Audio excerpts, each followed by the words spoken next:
Om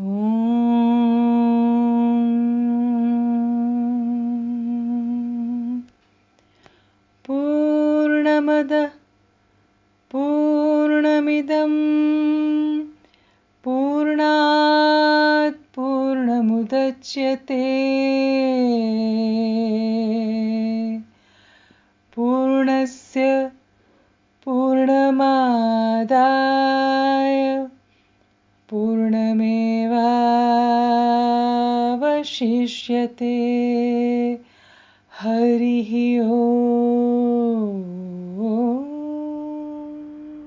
That which we call the outer world is perfect.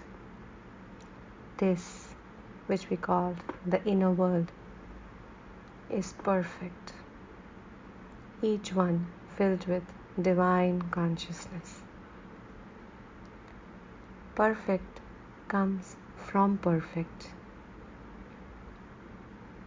Take perfect from perfect. The remainder is perfect. Divine consciousness is non-dual. Anything that emerges from the divine consciousness is whole, is complete, is Purna. May peace and peace and peace be everywhere. Om Shanti, Shanti, Shanti.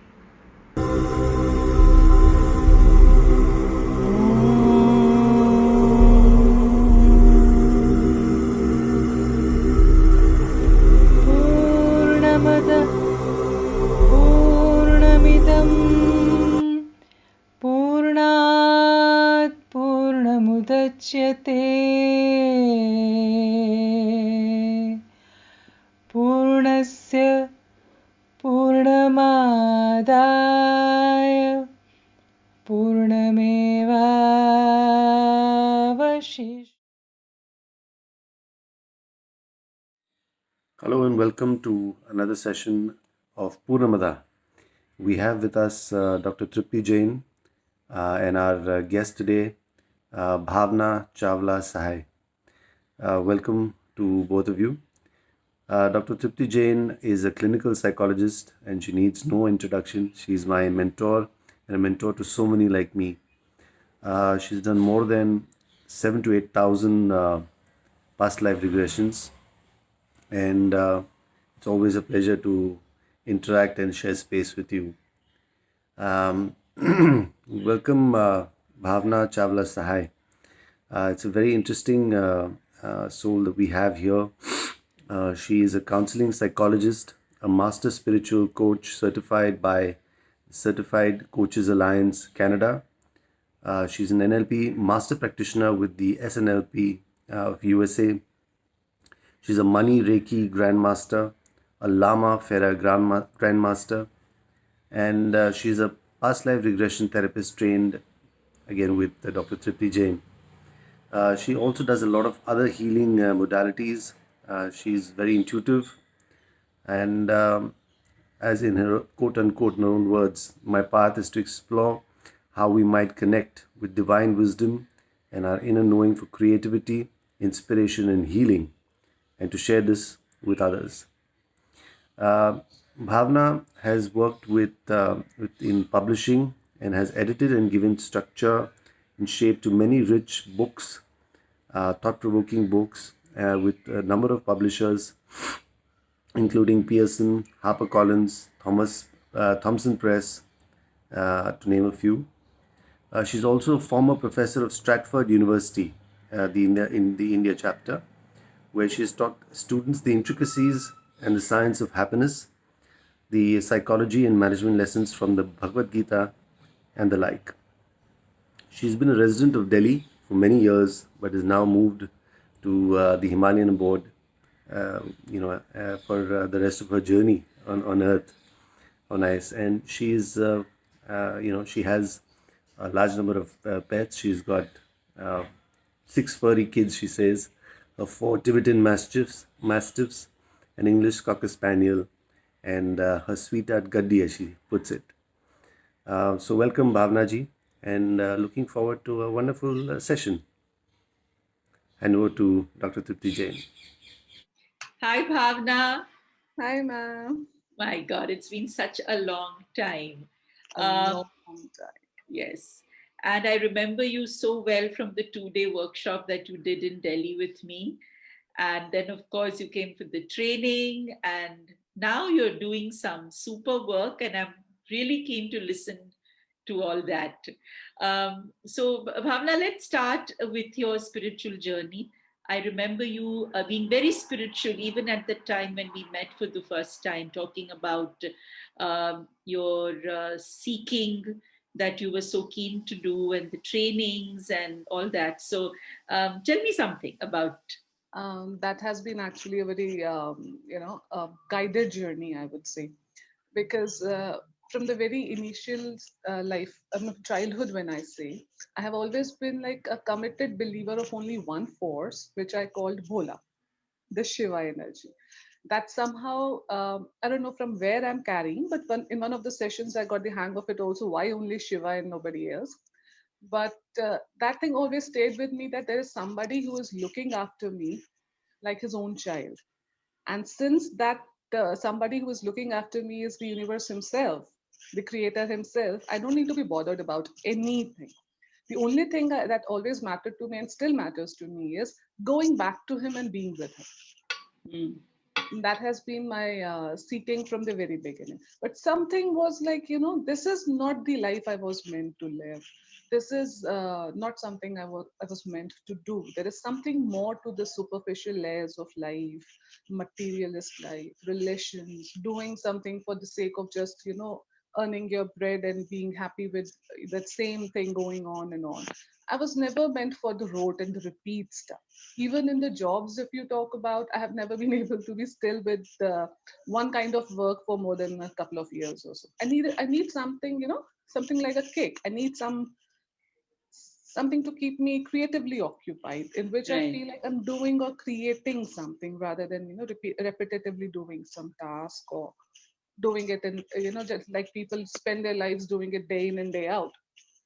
Not for me. I do it differently. I need to do different things. I need to be doing it with hands. Like physical also matters to me much now. Earlier it was all brain, but now it's physical. So I can tell you the transformation, the transition that has happened. Earlier it was in the mind. Hmm. Now it is coming to the balance of mind and body both. That's a super way to also seek because, after all, the mind and the body are kind of related.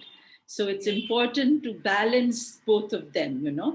Bhavna, I think that if you remove the headphone, it's going to be better Okay. because we had an issue with another speaker also with the headphone and then it didn't come out well.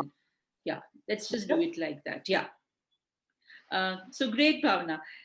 So then how, I mean, I remember you as somebody who's slightly introverted, quiet, thoughtful, mindful as a person. So were you always like that as a young child? Not an introvert, but yes, I would say a situational introvert or an extrovert. As if I'm in the company of people I feel in sync with, I feel in comfort with, I feel in like, they're the same vibes people. Then I'm a different person altogether. Then I'll be like total fun, full of life. In fact, I'm the life of the gatherings there. When I go, people say, it became all of like Sannata when you went. But Ah. too much, in fact. In fact, it's like when I leave even my home, even my parents say, my father says, तुम नहीं होती हो ना तो घर लगता नहीं है. It doesn't even feel like as if somebody is living here. But Right. when he's like, okay, now it's like a buzzing, full of hustle and bustle home. Everybody's talking to each other. Everybody's looking out for each other. So yeah, that thing happens. But when it comes to unknown people, the strangers, and then to the people of different vibrations, like all the material things, they are talking about like their dresses, what are they going to do for the vacation, their booze and their parties. That simply switches me off. Right. Nothing Right. to talk about. So what do I talk about? Ah, yeah, I know. When you meet like-minded people, like they say your soul tribe, then of course you have lots and lots to speak Set up about. Yeah. and not quiet. So, Bhavna, you've learned so many different healing, modalities.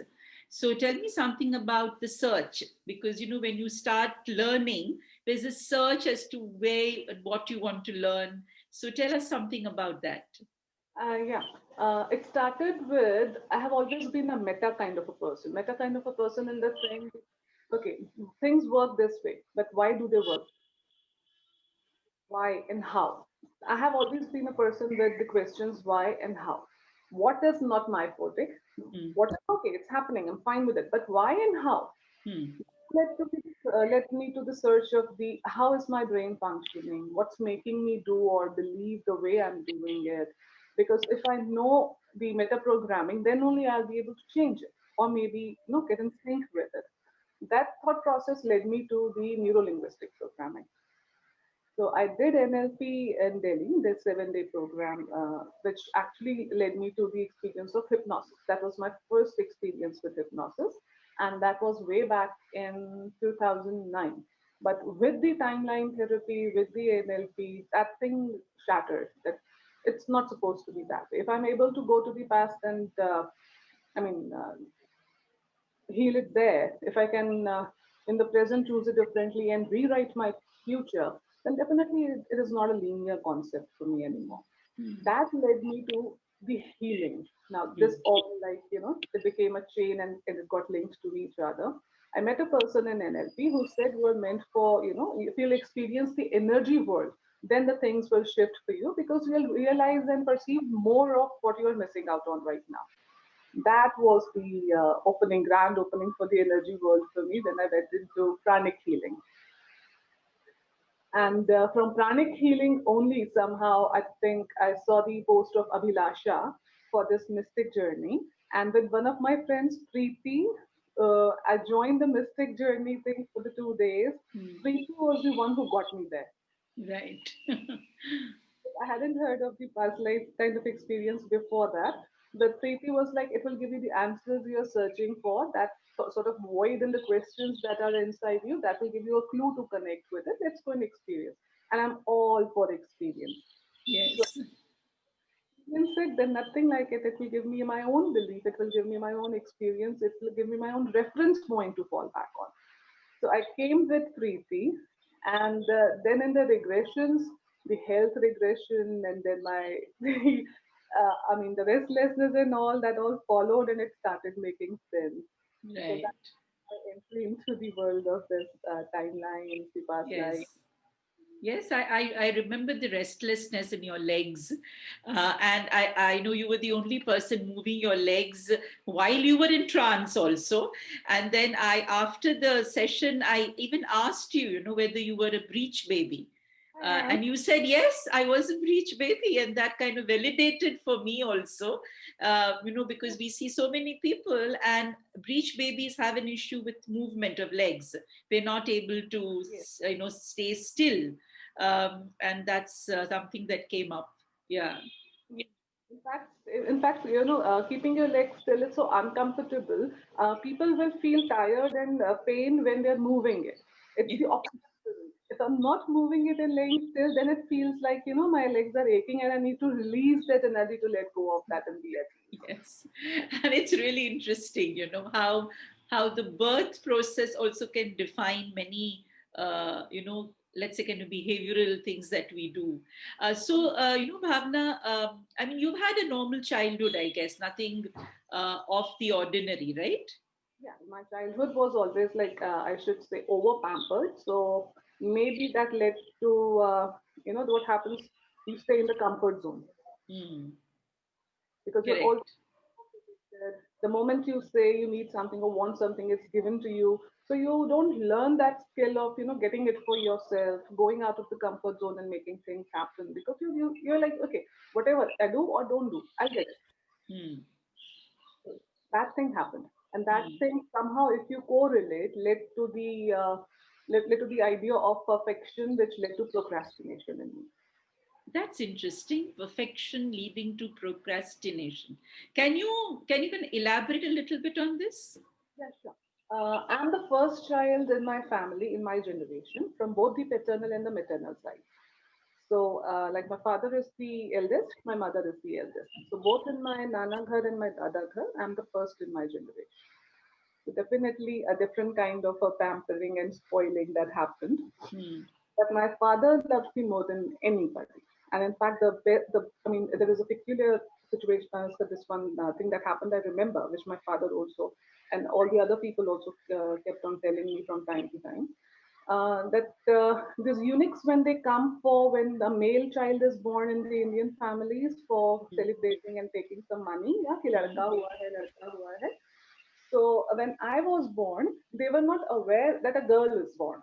They were like a child is born, so they assumed कि it's a male. Let's go out and get that gift for us.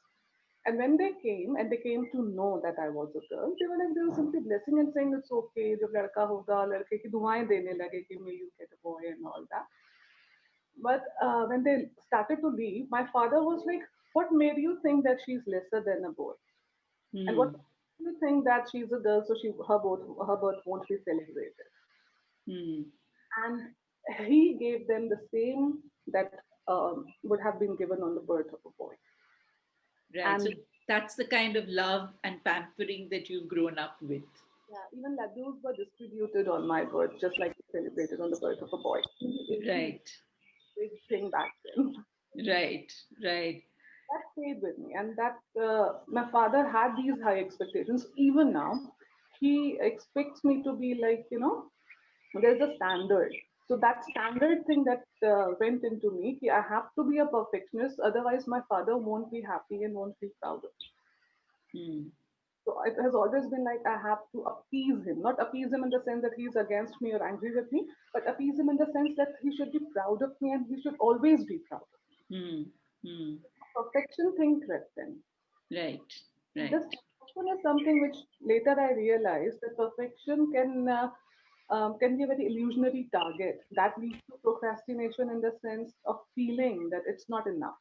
I can Hmm. do it. It could have been done better. अभी जो Hmm. तैयार हो गया है, I can do it even much better than this. This is not the thing, जो अभी पूरा ready है.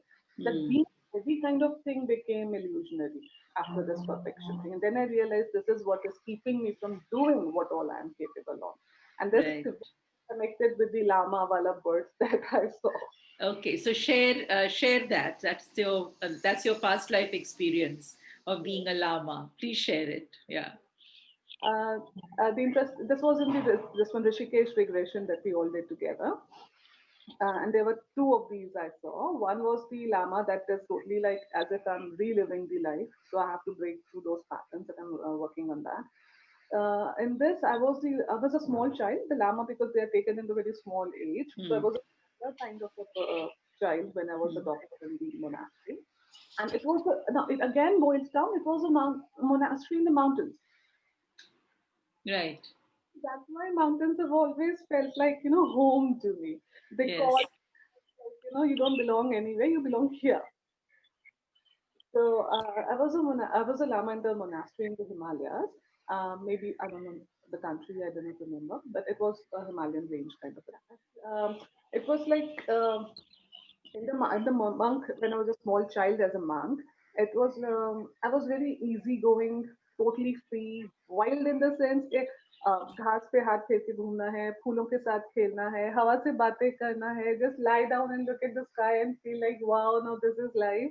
So it was supposed to be of all discipline, all practice, all studying, and I was always like all the other children are studying inside and I'm playing and running outside and my head monk would come and study, come and sit still.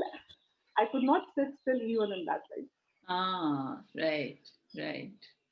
So I could not even sit still in that life. It was like I need to be moving. I need to be in touch with the elements. I need to be in one with become one with the elements and just be, which is somehow that is still with me. I don't like. I mean, I feel like I'm just there. What do I need to do? I mean, doing is not equal to being. Hmm. Hmm. Still, that still thing is that thing stays with me, and I love just being, lying and looking at the sky in the sunlight. Now that is life. So then, Bhavna, I mean, after seeing the life of the Lama, what were the kind of revelations that came to you? My head monk was always pushing me to be my best version because he saw me as his rightful heir, like a successor. And when I joined the monastery, from the very moment, because they have something like they connect and come to know about who is it and what's in store for the Lama when they join. So he was like, he declared it there and then that he will be my successor. But as I said, I was such a carefree soul, always living and not that disciplined and focused and doing those practices and all that was supposed to be, expected from a lama. So he kept on pushing me. He kept on pushing me because he did not give up on me actually. Right. And I grew up. I took. I actually took his post also. I succeeded him. But on the deathbed, there was this sense of a disappointment in his eyes. Hmm. The last line that he spoke, which stayed with me, was, "You were supposed to be so much more." Okay. It was supposed to be so much more. Hmm. And that was something like that. That still makes me afraid of the expectations, and might be that that's something that came up with my father. Right. Yeah, try to do that, that I live up to his expectations or Hmm. something.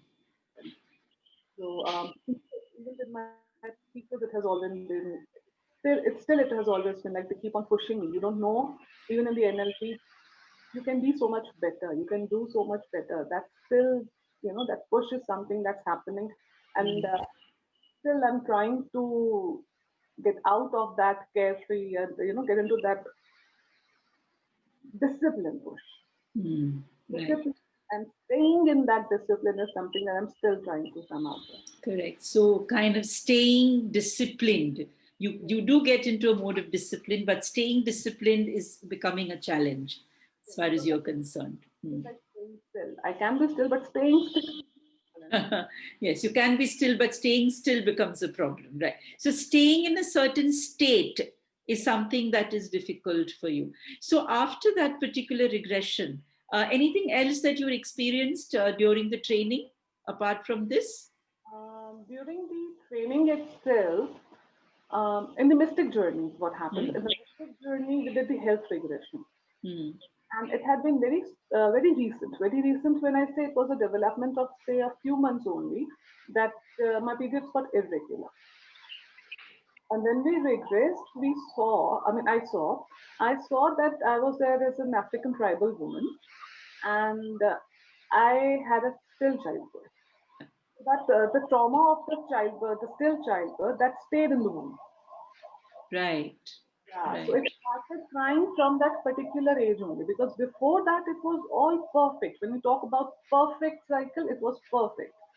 Hmm. But from that age, suddenly it started like getting erratic, irregular, and not only irregular, it became like, a kind of a traumatic experience every time. Every time, every month, the cycle would come and you will have some difficulty. Okay. So you saw in that lifetime that you were a woman who gave birth to a stillborn child. All right. And post that, what happened? Did your periods become regular? It improved, but it didn't Improved. become regular per se. But I can relate it to other thing also that I was not ready for, as I told you, no, I was not even looking for a partner and very reluctant and even imagining that I would get into a relationship any given day. I had always this kind of thing that I'm fine and complete in myself. I don't need anybody to complete me. So this is again an interesting thing that I found the man, and that man has been with me for more than 3 to 4 births already. He has seen those past lives, and he has seen completely that we had been there as a couple. Interestingly, in one of them in the Korea, I was like a very small, fragile woman, and he was a tall, sturdy, strong man. And he remembers me saying, "You can bully me or you can be strong at me because I am small and weak. One Okay. day I'll be stronger and sturdier, then you won't be able to do it." And Okay. that is actually reversed. Uh-huh. You Now, mean? now he's smaller to me and I'm sturdy. So, like the kind of body shape has changed. In that lifetime, he was tall and sturdy, and you were small and fragile, and now it's reversed. That's interesting. That was one of the things that kept us like from being one in the initial stages, because everybody, all my friends and family and my close ones were like, Mm. you know, you don't fit in together as a couple, because they had this kind of a vision for me that I am tall and strong, so I would be having a person like, 6 feet tall and this tall, this broad. Correct. But it didn't happen like that.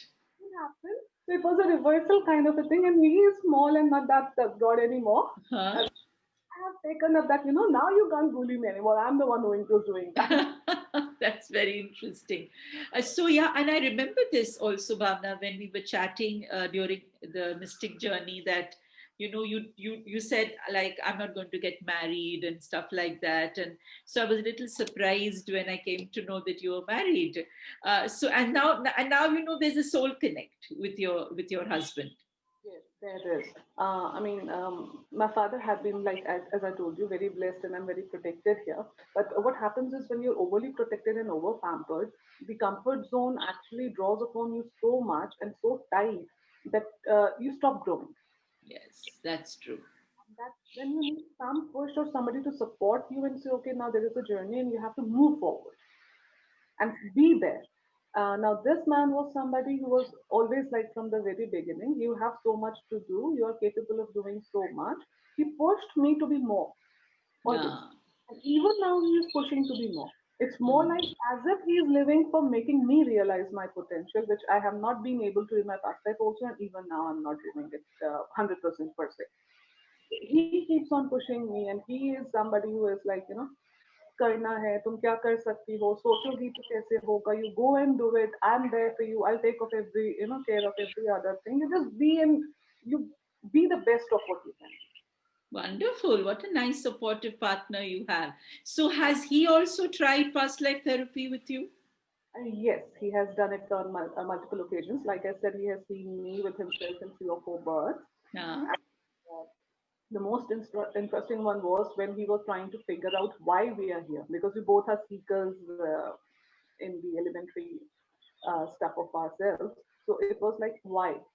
And where did we come from? And where do we go? What's the destination that we are born with? Hmm. So when I refreshed him and he was like searching for all the things, he not only left his body, he met his spirit guide.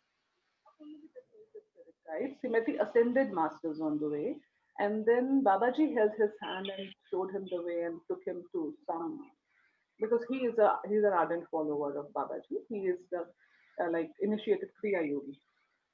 So he took him to a certain point, and then he said, "From here you go alone, because after this nobody goes. Hmm. Have to go alone." And then he charted that territory. He saw the matrix, how it all fell off, and when he went through it all, he reached a stage where he saw the Mahavatar of Lord Vishnu. Okay. Okay. He was, and then in the process, he felt as if whatever he is traversing, it's it's all him. He couldn't feel or find anybody else. Hmm. In the rock, he felt himself pulsating. Even in Hmm. the river, he felt like he himself is moving. And then when he reached Vishnu, he was like, "Hmm, Home. Yeah. So that's what they say, no? Tattvamasi. Like, yeah, so that's the kind of feeling and he had. Yeah. merged with the third eye of He Vishnu, merged into the third eye of Vishnu. Yeah. totally blank, because he was home." He was home. And this session went more than 4 hours. I was like, I was like, my God, so such dry throat. I'm talking and talking since 4 hours. And he was like, he was going again. He was explaining all the matrix, the stuff, that non-linearity of time, and all the principles that he was talking about. And then he was like, as if he has, grown above the matrix and then moving towards the destination. And I'm like, 4 hours, when are we going to be done with it? But Yeah. that he did not have any sense of how much time passed. It was fresh, and he was like, his, Very nice. Very nice. Any other session that you did with your husband, which was another, can revelation or healing? My husband met with an accident, a small accident, whereby he simply injured his back and was diagnosed with slip disc in the lower vertebrae. Now, Okay. excruciating pain for him to actually, bend over or maybe carry a small load of weight or something, or even go sideways. It was very painful for him. He underwent the operation for that also. But that pain stayed. And the doctor said, with this, the pain stays. The Hmm. intensity lows down, but if you say it's gone, it never goes. So you have to learn to live with it, and you have to learn to live with that you're not going to carry any weight, you're not going to climb, you're not going to do mountaineering and all that stuff, which takes a toll on the back. Okay. Now that was something that you have to accept and start, learn to live with. But when we did this, I said, go back to the root of from where you got it. And then he got to a life where he was a poor laborer. And in that life, he was like, he didn't have much of anything. It was a very dissatisfying, a poor life where, you keep on wanting and you're just scrolling in life and get nothing. But the last moment he saw that a big boulder fell on his back. I On mean, his back. Right. Hmm. he could not stand it and he left the body there. So that pain maybe stayed with the body. And yeah, again, this strange thing, as if that happened with me. The age was the same when this accident happened. So he died at that very age in that life. Okay. Right. And after that, after the session? After the session, when he got with this fact that it happened there, even if it has happened now, I don't have to carry it for the rest of my life. Now it's like almost nothing. Like overwork will definitely make you feel Of course, things. that's for everybody. Yeah. I mean, beyond that, he climbs the mountains. He's living with me in the mountains. So he's climbing it all the time. He's doing the work all the time. Now we have chosen a very physical life. So he's doing all the gardening and all that stuff. So he's absolutely fine. Lovely, Bhavna. And you said you both are living in the mountains? Yes, we are living in the mountains. And the best thing is, I always wanted a self sustainable life, a life where I don't need to be dependent on anybody and be totally in touch with the nature and the nature principles. And we are moving towards that. We have got the land, and now we are making it into a square inch farming kind of a project where you have the cows, you have the dogs, you have the chicken, goatry is not something they're looking forward to right now, but a fruit orchard, vegetables, and a camping kind of a thing, whereby all the elements you talk, you can come and stay with them in the nature, attune yourselves with them, and recharge yourself and all that. Wow, that's fantastic. And where is this beautiful place you're having?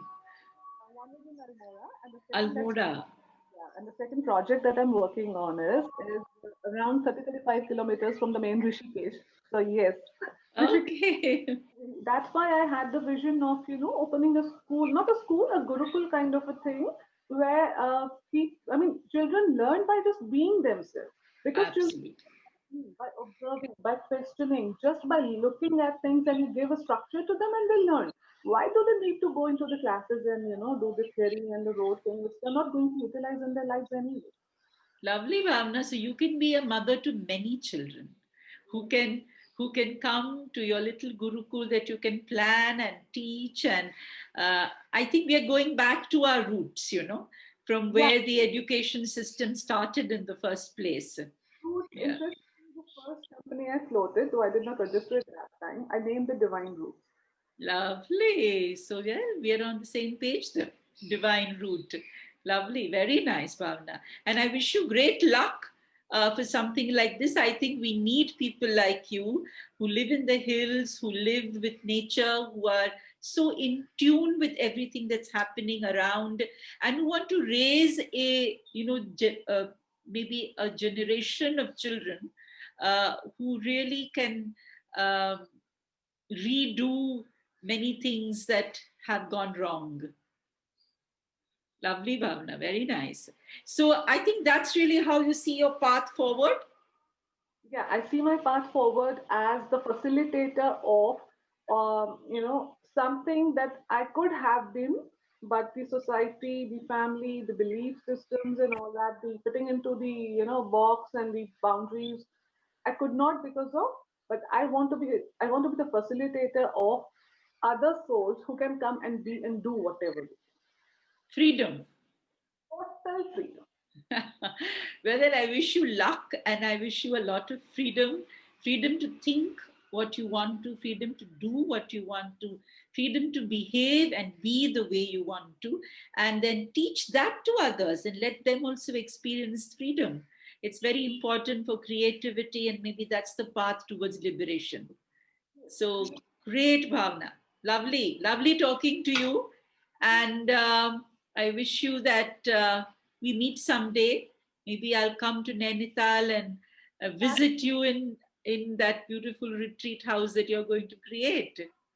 You are going to inaugurate my retreat. Oh my God, I'm waiting for it now. Thank you, Vita. Thank you so much. Bye bye. असतो मा सद्गमय